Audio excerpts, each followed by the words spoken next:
ইতিমধ্যে আপোনালোক সকলো অৱগত যে অহা 10 তাৰিখ 10:30 বজাত অসমৰ 40 লাখ অৰুণোদয় পৰিয়াললৈ আমি 9,000 টকাকৈ আগবঢ়াম।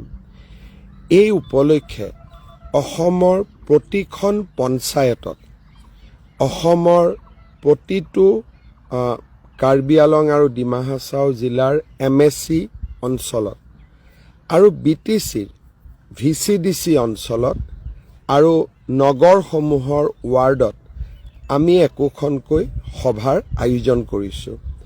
10:30 বজাত এই সভা অনুষ্ঠিত হ'ব আৰু সভা চলি থাকোঁতেই আপোনালোকক আমি এই 9,000 টকা দিয়াৰ ব্যৱস্থা কৰিম। সেইবাবে মই সকলো অৰুণোদয় হিতাধিকাৰী পৰিয়ালক এই সভাত উপস্থিত থকাৰ বাবে বিনম্ৰভাৱে নিমন্ত্ৰণ আৰু আমন্ত্ৰণ জনাইছোঁ। আপোনালোক সকলোৱে জানে অসমত সৰ্বমুঠ 40 লাখ অৰুণোদয় পৰিয়াল আছে আৰু আমি যেতিয়া 9,000 টকাকৈ তেখেতসকললৈ সন্মান হিচাপে আগবঢ়াম সৰ্বমুঠ 3,600 কোটি টকা লাগিব। একেদিনত একেলগে 3,600 কোটি টকা এনেধৰণে হস্তান্তৰ কৰাটো এক অভিলেখত পৰিণত হ'ব। আপোনালোকৰ সাহস আৰু আপোনালোকৰ প্ৰেৰণাৰ বাবে আমি এনেধৰণৰ সাহসী কাম কৰিবলৈ সক্ষম হৈছোঁ।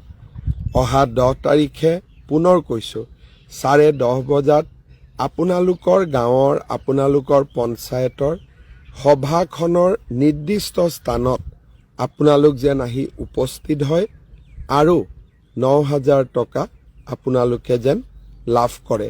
এই মোৰ বিনম্ৰ অনুৰোধ। এইখিনি কথা ক'বৰ কাৰণে ফেচবুক লাইভত আহিছিলোঁ। অলপ সময় পিছতে আশীৰ্বাদ যাত্ৰা আৰম্ভ কৰিম। আপোনালোকক ফেচবুকৰ জৰিয়তে লগ পাই থাকিম। বহুত বহুত ধন্যবাদ। আপোনালোকলৈকে মোৰ অজস্ৰ প্ৰণাম, মৰম আৰু ভালপোৱা। আশীৰ্বাদ কৰি থাকিব।